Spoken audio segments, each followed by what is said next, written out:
compagnons, hommes-femmes, se sont donc présentés ici. Enfin, le prophète sallallahu alayhi wa sallam donc est monté, pas sur la montagne comme on le voit là maintenant, ce que font les gens.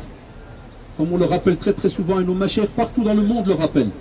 On n'a aucune demande, ni obligation, ni quoi que ce soit pour venir, soit que ça soit maintenant aujourd'hui lors de la visite, ou bien lorsque l'on vient le jour donc du pèlerinage, pour donc lorsqu'on fait notre pèlerinage et qu'on est donc à Arafat, pour monter absolument donc sur ce mont.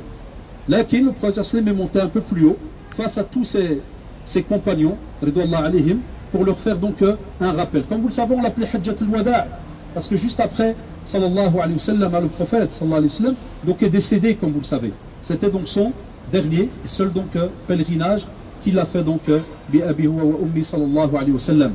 En résumé, Allah d'alikum très rapidement, parce qu'il fait quand même assez chaud, lorsqu'il a fait le sermon, j'ai un peu résumé 6 points, en résumé, d'accord. Le premier point, Allah d'alikum, il a rappelé que c'est un mois donc sacré, c'est une cité sacrée, mais il a rappelé l'importance, et ça on doit le rappeler aujourd'hui à tout le monde, même à nos jeunes, même aux adultes, avec tout ce que l'on voit autour de nous comme guerre, comme tuerie et ainsi de suite, même des fois dans certains de nos quartiers, facilité d'aller toucher l'être humain, de le tuer et ainsi de suite, c'est quelque chose de grave. L'être humain est sacré, sa personne, l'ard alikum est sacré, donc c'est très très important par rapport à cela. Il a aussi donc l'ard alikum rappelé l'importance de ne pas s'approcher de l'usure, ce qu'on appelle la riba. Donc l'importance de ne pas s'approcher donc de l'usure, d'utiliser donc tous ces systèmes d'achat et autres avec ou prêt avec intérêt. Il a aussi rappelé sallallahu alayhi wa sallam qu'on a donc des droits, devoirs envers nos épouses, comme elles en ont aussi donc envers nous. C'est-à-dire que, imaginez, ya shabab, il y a plus de 1400 ans, cette phrase que le prophète sallallahu alayhi wa sallam, cette wasiya, ce conseil que le prophète sallallahu alayhi wa sallam, ce petit testament qu'il a laissé, c'est très très important, spécialement dans une communauté arabe bédouine qui était des fois très très dure vis-à-vis de la femme, que ce soit les enfants. Vous vous rappelez par exemple s'ils avaient plusieurs filles, enterrées les filles vivantes et ainsi de suite. Des fois même dans le domaine de l'héritage, aucun droit n'était donné. Dans les relations, subhanallah, même côté donc vie de couple et autres, donc il y avait plein de droits qui n'étaient pas donnés. Et le prophète sallallahu alayhi wa sallam va donc mettre en place ce comportement immense et très très important entre l'homme et la femme, donc dans la vie de couple en général. Et c'est pour ça qu'il a demandé justement, il a dit, traitez donc bien vos femmes et soyez gentils donc envers elles. Comportement dans la vie de couple. Très très important, ces sermons on doit les mettre en pratique très souvent dans notre vie. Et se les rappeler, ça sous-entend qu'on doit les relire aussi de temps en temps. Et aussi il a rappelé un dernier point, très très important, qui est que on n'a pas de différence. On n'a pas de différence entre un arabe et un non-arabe, entre un blanc et un noir. Alors qu'aujourd'hui, après 1400 ans, on a encore, même dans nos communautés, même dans nos propres pays, des gens qui font la différence entre quelqu'un qui est blanc et quelqu'un qui est noir. Ce sont des calamités, et ce sont des traces de la période pré-islamique que le prophète sallallahu alayhi wa sallam a banni. Et nous on les retrouve encore aujourd'hui, que ce soit dans nos relations humaines, que ce soit même dans les demandes de mariage. Si jamais vient à nous des fois un jeune qui est de couleur noire par exemple, en général, 99-99% il est rejeté. S'il vient une sœur de couleur noire et que le frère voudrait se marier avec elle, alors il y a des parents, 99%, elle est rejetée. On a du racisme. On a du racisme entre nous.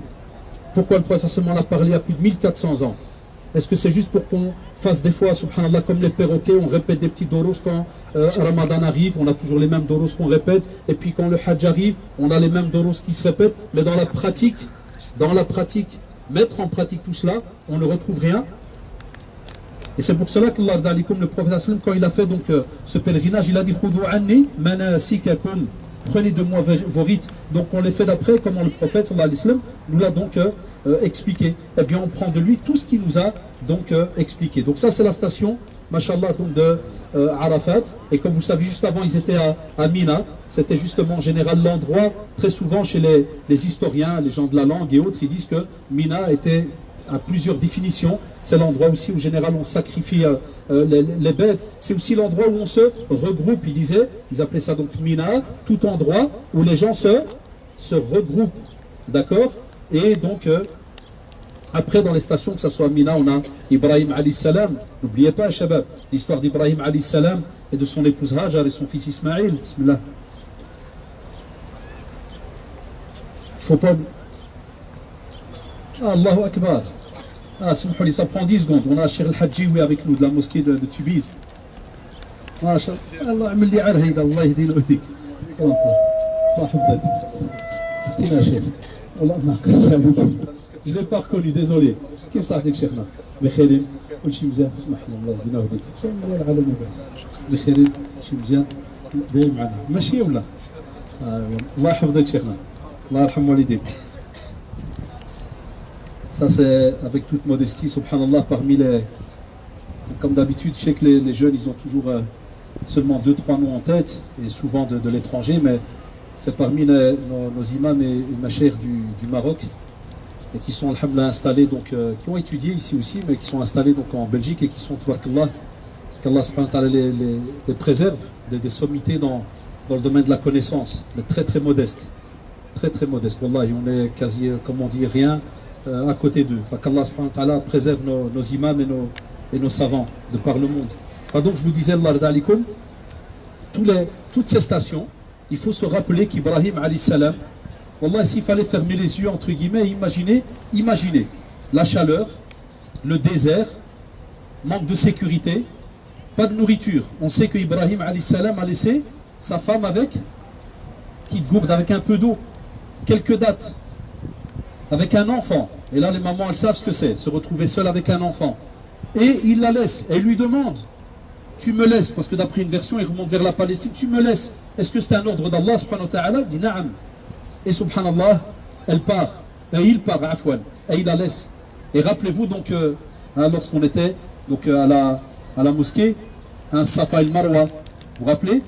Donc tout ce que vous avez visité, que ce soit ici, que ce soit lorsque vous avez fait votre Umrah, ce sont tous des lieux très très importants pour nous, qui ont marqué notre religion. Et spécialement l'histoire d'Ibrahim alayhi salam, ce grand ami d'Allah subhanahu wa ta'ala, et Muhammad sallallahu alayhi wa sallam, l'aimé d'Allah subhanahu wa ta'ala, qui est le sceau donc, de la prophétie. Enfin, voilà. Et puis après, en général, qu'est-ce qui se passe? Dès qu'on termine, dès qu'on quitte ici, le pèlerin va aller à Muzdalifa. Tout ça, on va le faire seulement en bus. On ne descend pas parce qu'il n'y a rien à voir. La plaine de Muzdalifa, on y passe la nuit. Et c'est là qu'on va récolter, si vous voyez des émissions à la télévision, c'est là qu'on va récolter les pierres pour après faire Ramil Jamarat. Et on va passer en bus, il va freiner, on va voir un peu le système de jet des pierres qui se fait spécialement le jour de l'Eid. Donc si vous avez remarqué, le 8e jour on est à Mina, et puis on a Arafat, et puis la nuit on est à Muzdalifa, et puis on retourne à Mina pour faire ce qu'on appelle toutes les activités par rapport au Eid. Donc on a l'Eid, hein, comme vous le savez. Nous ici, le jour de Arafat, les gens ils jeûnent pas, le 9e jour. Mais vous à Bruxelles, c'est-à-dire nous, hein, quand on n'est pas en pèlerinage, les gens sont en train de jeûner. Et puis après le jour de l'Eid, eh bien ici les pèlerins, ils vont pour donc jeter les pierres, ils font aussi tawaf, ils sacrifient leurs bêtes, ils se rasent les cheveux pour se désacraliser, mais la petite désacralisation, parce qu'ils doivent encore donc faire d'autres actes pour se retrouver donc désacralisés totalement. Et puis ils restent alors à Mina le 11 et le 12 et le 13e jour, sauf ils doivent par exemple quitter par exemple le 13e jour. Donc on a le 8, le 9, le 10, le 11, le 12 et le 13. Donc le Hajj c'est combien de jours? 6 jours. Masha'Allah, 6 jours. Voilà. Et puis dès qu'ils terminent dans les tentes, très souvent si on veut quitter le 12e jour, eh bien on doit quitter les tentes avant le Maghreb. Et puis directement ils repartent donc à l'hôtel. S'ils restent après le Maghreb, ils doivent terminer le 13e jour. Fabarakallahu fikum. J'essaie de résumer parce qu'il commence à faire chaud. Et pour pas vous embêter, même s'il y a beaucoup de choses à dire, mais c'est déjà bien si on garde un petit peu ces infos. Soufiane, combien de temps tu laisses pour que les gens voient, tournent? Un bon quart d'heure? Rub'a sa'a, Inch'Allah, parce qu'il ne faut pas oublier Dor aussi, hein.